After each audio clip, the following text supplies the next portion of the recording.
حضرت عمر رضی اللہ تعالیٰ عنہ کے زمانے میں ایک گویّا تھا جس کو گانا گانے کا بہت شوق تھا، اور وہ لوگوں سے چھپ کر گانا گایا کرتا تھا، کیونکہ اسلام میں جو ہے گانا گانا حرام ہے، اس کو سننا بھی حرام ہے، گانا بھی حرام ہے۔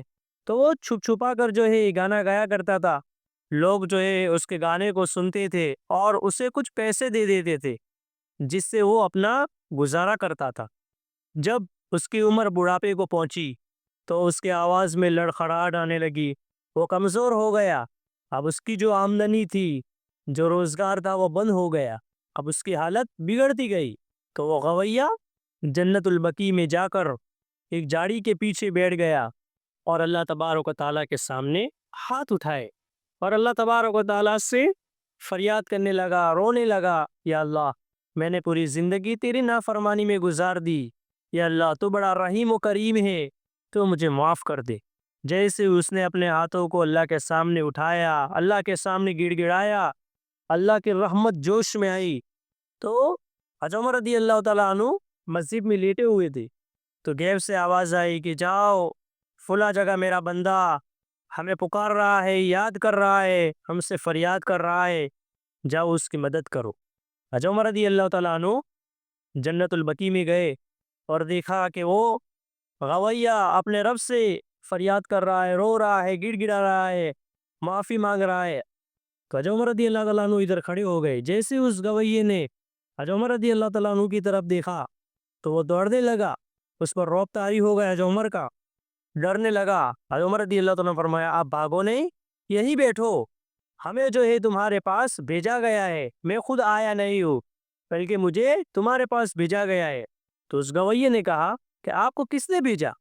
تو حضرت عمر رضی اللہ تعالیٰ عنہ نے کہا کہ جسے تم پکار رہے ہو، جسے تم بلا رہے ہو، جس سے تم فریاد کر رہے ہو، اسی نے ہم کو آپ کے پاس بھیجا ہے، آپ کی مدد کے لیے بھیجا ہے کہ جاؤ میرے بندے کی مدد کرو۔ تو اس گویّے کی نگاہ آسمان پر پڑی اور ہاتھ اٹھے اور زاروں قطار رونے لگا اور اللہ سے کہنے لگا، یا اللہ، پوری زندگی تیری نافرمانی میں گزار دی، 70 سال تک تجھے کبھی یاد نہیں کیا، اور آج یاد بھی کیا تو پیٹ کے لیے یاد کیا، روٹی کے لیے تجھے یاد کیا۔ یا اللہ، تو کتنا بڑا کریم ہے، کتنا بڑا رحیم ہے کہ بندہ جب تیرے سامنے ہاتھ اٹھاتا ہے، گڑ گڑاتا ہے، تو تجھے پیار آ جاتا ہے، تجھے رحم آ جاتا ہے، تجھے ترس آ جاتا ہے۔ تو اس انتظار میں بیٹھا ہوا ہے کہ کب میرا بندہ میری طرح متوجہ ہوئے، کب مجھ سے توبہ کرے اور میں اس کی توبہ کو قبول کروں۔ تو میرے بھائیوں، اس گویّے نے پوری زندگی نافرمانی میں گزار دی، ایک مرتبہ اللہ کے سامنے ہاتھ اٹھائے، گڑ گڑایا، اللہ نے اس کو معاف کر دیا۔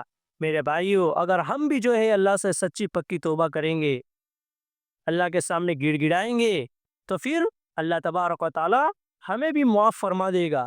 اسی لیے جو ہے ہمیں روزانہ توبہ کرنے کی عادت ڈالنی چاہیے، کیونکہ ہم انسان ہیں اور انسان سے گناہ ہو ہی جاتے ہیں، کیونکہ انسان کے ساتھ نفس بھی لگا ہوا ہے، شیطان بھی لگا ہوا ہے، ہر چیز اس کے ساتھ لگی ہوئی ہے، اور آج کے ماحول میں تو بظاہر گناہوں سے بچنا بہت مشکل ہو گیا ہے۔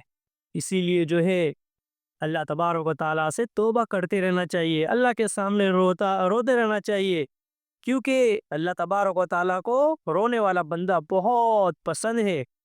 جو بندہ اللہ کے سامنے آنسو کا ایک قطرہ گراتا ہے تو اللہ تبارک و تعالیٰ کے نزدیک اس آنسو کے قطرے کی ویلیو دنیا کی تمام چیزوں سے بہتر ہے۔